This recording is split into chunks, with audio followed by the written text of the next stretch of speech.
Welcome back guys, आप सभी का स्वागत है लर्निंग लेक यूट्यूब चैनल पे। तो गाइस पिछले वीडियो में हमने देखा था CSS पोजीशन प्रॉपर्टी के बारे में। तो आज की इस वीडियो में हम बात करने वाले CSS डिस्प्ले ओवरफ्लो प्रॉपर्टी के बारे में। तो चलिए शुरू करते हैं इस वीडियो को। और आपसे एक रिक्वेस्ट है, अभी तक आपने इस प्लेलिस्ट को एक्सेस नहीं किया होगा, जरूर से इस प्लेलिस्ट को एक्सेस कर लीजिए ताकि आपको सभी वीडियोज़ यहाँ पर मिलते रहे। तो चलिए बढ़ते हैं हमारे इस वीडियो की तरफ। तो यहाँ पर आज बात करने वाले CSS ओवरफ्लो प्रॉपर्टी के बारे में। तो गाइस CSS ओवरफ्लो प्रॉपर्टी है क्या? तो जब भी आपके कंटेंट में आप जब HTML का पेज बनाते हो, उसमें कोई कंटेंट लिखते हो किसी एरिया के अंदर, तो यदि वो कंटेंट बड़ा हो जाता है तब आप उस लेआउट को किस तरह से मैनेज कर पाओगे, किस तरह से कंट्रोल कर पाओगे। तो उसके लिए ये प्रॉपर्टी हम यूज़ करते हैं CSS ओवरफ्लो प्रॉपर्टी। देखिए, यदि आपने इतना एरिया यहाँ पे डिफाइन किया है और उसमें कंटेंट बहुत बड़ा हो गया है और आपको वो दिखाई नहीं दे रहा है, तो आपको वहाँ पे स्क्रॉल बार ऐड करना पड़ता है। तो वो किस तरह से आपको ऐड करना है, यदि ये कंटेंट आपको आधा इतना दिखाना है और उसके बाद का दिखाना ही नहीं है, तो वो किस तरह से आपको करना है, वो कंट्रोल किस तरह से आप कर सकते हो, उसके बारे में बात करने वाले हैं। तो उसी के लिए हम यूज़ करते हैं CSS ओवरफ्लो प्रॉपर्टी, जिसमें कि यहाँ पे 4 प्रॉपर्टी आपको दी गई है: विजिबल, हिडन, स्क्रॉल और ऑटो। तो उसी के बारे में अभी बात करते हैं। तो यहाँ पे मैं क्या करूँगा, हमारा HTML में HTML1 इस फोल्डर में tut9.html नाम से फाइल बना ली है मैंने, और यहाँ पे हेडिंग लगा लिया है, टाइटल दे दिया है। और उसके बाद में मैं क्या करता हूँ, यहाँ पे मैंने यहाँ से इसे लाइव कर दिया है। अब इसके बाद में मैं क्या करता हूँ, यहाँ पे 4 ड्यू बनाता हूँ। तो ड्यू इनटू, देखिए मैंने यहाँ पे 4 ड्यू बना लिए, जिनकी ID मैं यहाँ पे देता हूँ ड्यू1, ड्यू2 और ड्यू3, ड्यू4। तो देखिए 4 ID मैंने यहाँ पे दे दी है। अब मैं क्या करता हूँ, इन ड्यू के अंदर कुछ कंटेंट लिख देता हूँ यहाँ पे। तो देखिए मैं यहाँ पे चारों ड्यू के अंदर कुछ कंटेंट लिख देता हूँ। तो मैं अल्टर दबाता हूँ यहाँ पे, और यहाँ पे सिलेक्ट करके मैं चारों में भी कंटेंट लिख दिया है मैंने। तो देखिए मैंने यहाँ पे कंटेंट लिख दिया है, और जैसे मैं यहाँ पे एंटर करूँगा तो ये देखिए कंटेंट यहाँ पे आपको आ गया है। तो उसके बाद में इस कंटेंट को यदि आपको मैनेज करना है, कंट्रोल करना है, तो आप क्या कर सकते हो, यहाँ पे CSS ओवरफ्लो प्रॉपर्टी का यूज़ कर सकते हो। तो यहाँ पे और मैं कंटेंट आपके लिए ज़्यादा से डाल देता हूँ। तो मैंने और कंटेंट यहाँ पे डाल दिया है। तो देखिए अभी इस तरह से दिखाई दे रहा है। अब मुझे क्या करना है, इन्हें स्टाइलिंग प्रोवाइड करना है, क्योंकि अभी तो आपको कुछ पता नहीं चलेगा यहाँ पे। तो मैं स्टाइलिंग प्रोवाइड यहाँ पे कर देता हूँ। तो सबसे पहले ड्यू को मैं स्टाइल प्रोवाइड करूँगा। तो ड्यू मैंने लिखा, और उसे मैं यहाँ पे करता हूँ बैकग्राउंड कलर। तो बैकग्राउंड कलर मैं करता हूँ ग्रे। यहाँ पे ग्रे कलर मैंने बैकग्राउंड कलर कर दिया। उसके बाद में मार्जिन देता हूँ मैं यहाँ पे 3 पिक्सल हम मार्जिन दे देंगे, और पैडिंग भी हम यहाँ पे दे देंगे। तो देखिए यहाँ पे हमने उसको कलर दे दिया है, और मार्जिन भी यहाँ पे हमने इसे प्रोवाइड कर दिया है। तो इस तरह से अब इसके बाद में मुझे क्या करना है, इसे ओवरफ्लो प्रॉपर्टी का यूज़ करके दिखाना है आपको। तो यहाँ पे कंटेंट आप देख पा रहे हो, मैं इसे यहाँ पे विड्थ दे देता हूँ। तो गाइस मैंने क्या किया, इनके टैग नेम से सिलेक्ट किया है, और मैं क्या कर रहा हूँ, उन्हें यहाँ पे विड्थ अप्लाई कर रहा हूँ। तो विड्थ में देता हूँ 200 पिक्सल, हाइट देता हूँ मैं इसकी 50 पिक्सल। तो देखिए किस तरह से आपको दिखाई दे रहा है। तो कुछ भी यहाँ पे आपको बराबर दिखाई नहीं दे रहा है। तो इसके लिए मैं इसकी हाइट थोड़ी सी यहाँ पे बढ़ा देता हूँ, वो कर देता हूँ मैं 150 पिक्सल, और इसकी विड्थ भी मैं यहाँ पे थोड़ी सी बढ़ाता हूँ। तो देखिए विड्थ भी मैंने यहाँ पे बढ़ा दी है, और हाइट भी मैंने बढ़ा दी है। तो अब कंटेंट आप देख पा रहे हो, कंटेंट थोड़ा ज़्यादा हो गया है हमारे इसके अंदर। तो इसी कंटेंट को यदि आपको मैनेज करना है, तो वहाँ पे हम इसी प्रॉपर्टी का यूज़ करेंगे। तो अभी तो मैं इसे कंटेंट को डिलीट कर रहा हूँ, ताकि आपको शुरुआत में कुछ समझ में नहीं आएगा इसके लिए। तो मैंने कंटेंट को थोड़ा सा यहाँ पे डिलीट कर दिया है। ज़्यादा से ज़्यादा कंटेंट हम बाद में भी ऐड कर सकते हैं।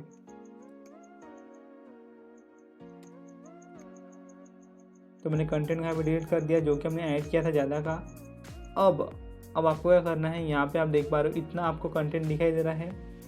अब मैं क्या करता हूँ, इस ड्यू1 को सिलेक्ट करता हूँ। तो ID मैंने दी थी उसे ड्यू1, तो ड्यू1 नाम से मैंने उसे ID दी थी, उसे सिलेक्ट किया मैंने, और यहाँ पे लिखा ओवरफ्लो विजिबल।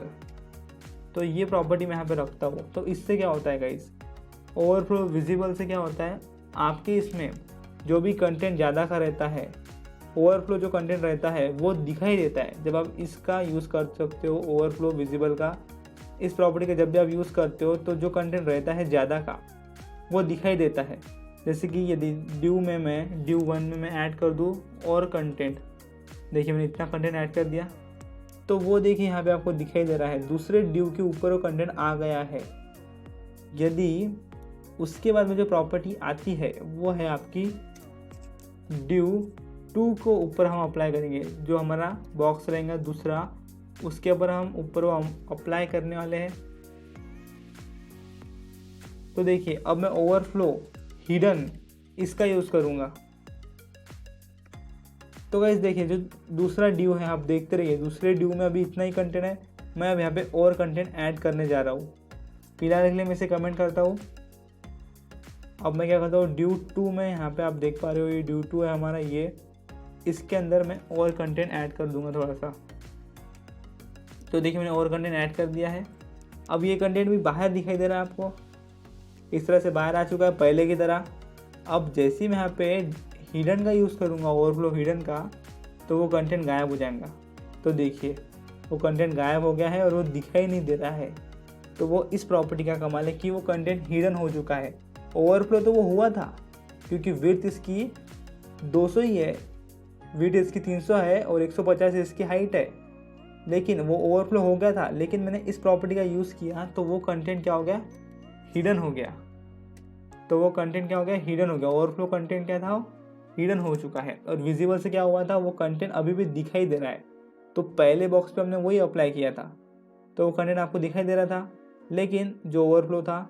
लेकिन दूसरे बॉक्स पे जब हमने अप्लाई किया तो वो कंटेंट आपको दिखाई नहीं दे रहा था क्योंकि वहाँ पे हमने इस प्रॉपर्टी का यूज़ किया। तो इससे क्या होता है, आपको कंटेंट दिखाई नहीं देता है। तो आपका ओवरफ्लो कंटेंट है वो दिखाई नहीं देता है यहाँ पे। और यहाँ पे ऊपर के केस में क्या होता है, आपका ओवरफ्लो कंटेंट दिखाई देता है। तो यहाँ से मैं नहीं को निकाल देता हूँ। तो देखिए यहाँ पे नोट्स मैंने आपको बना के दे दिए।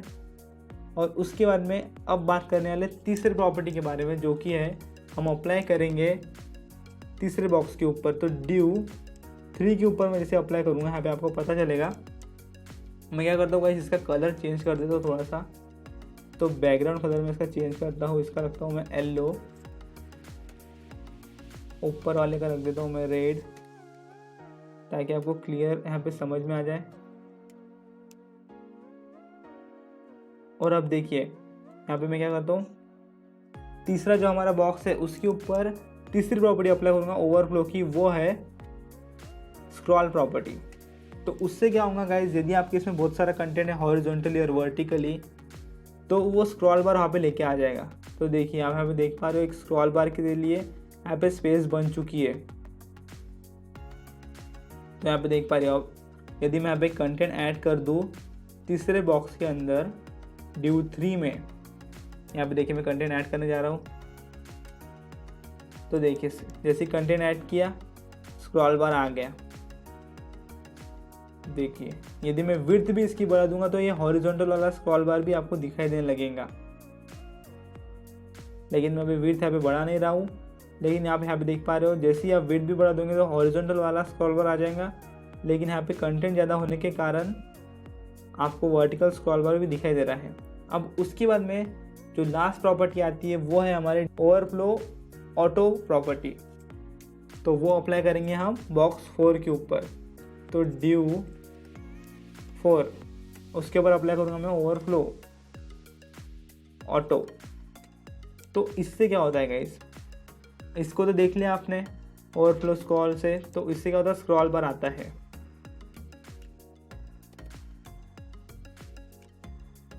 लेकिन जो आपका ये है, इससे क्या होता है, जब भी वो खुद से ऑटोमेटिक ही स्क्रॉल बार लेके आता है। यदि उसे पता चलता है कि यहाँ पे कंटेंट ज़्यादा है तो खुद से ही स्क्रॉल बार लेके आ जाएगा। जैसे कि आप यहाँ पे देख पा रहे हो, उसे पता चल गया कि अपने इसमें कंटेंट ज़्यादा है तो उन्हें खुद से ही स्क्रॉल बार यहाँ पे लेके आ गया है।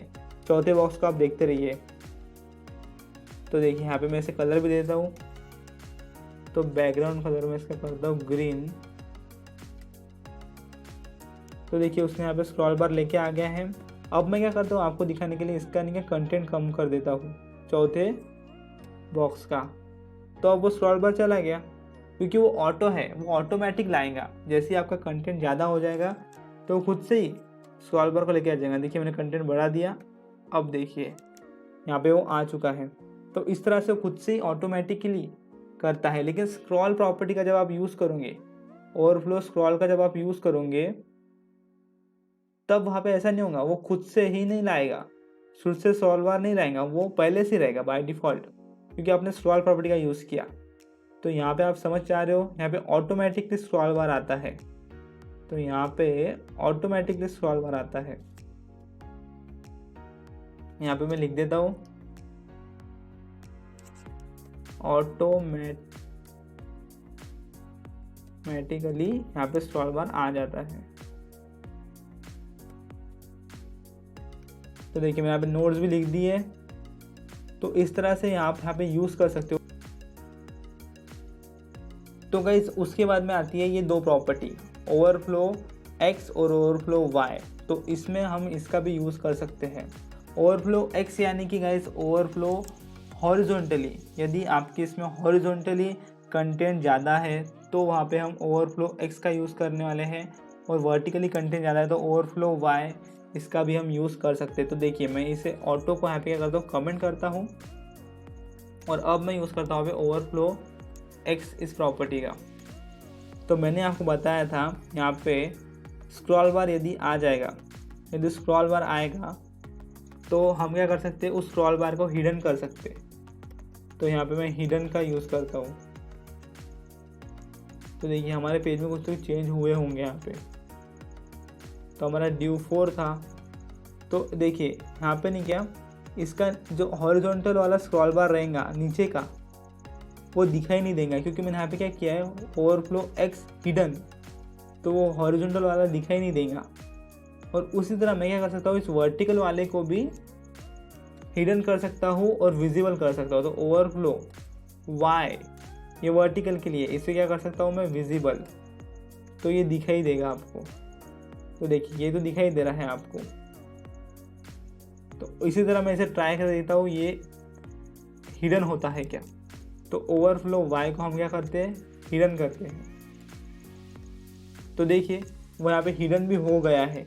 तो इस तरह से आप क्या कर सकते हो, हॉरिजॉन्टली और वर्टिकली आपको स्क्रॉल बार को हिडन करना है, विजिबल करना है, ऑटोमेटिक करना है, स्क्रॉल करना है, तो आप इस तरह से ओवरफ्लो एक्स ओवरफ्लो वाई का भी यूज़ कर सकते हो। तो गाइस ये 4 प्रॉपर्टी को आप एक बार वीडियो में फिर से रिवाइंड करके देख लीजिए। मैंने आपको ये बता दिया है और यहाँ पे आपको प्रैक्टिकल करके भी दिखा दिया है। तो गाइस आज की वीडियो के लिए इतना ही। अभी तक आपने प्लेलिस्ट को एक्सेस नहीं किया होगा, जरूर से प्लेलिस्ट को एक्सेस कर लीजिए, और इसी तरह के वीडियोस के लिए हमारे चैनल को सब्सक्राइब कर दीजिए, ताकि आपको इस तरह की वीडियोस यहाँ पे मिलते रहे। मैं मिलूँगा आपको अगली वीडियो में, तब तक के लिए जय हिंद, वंदे मातरम।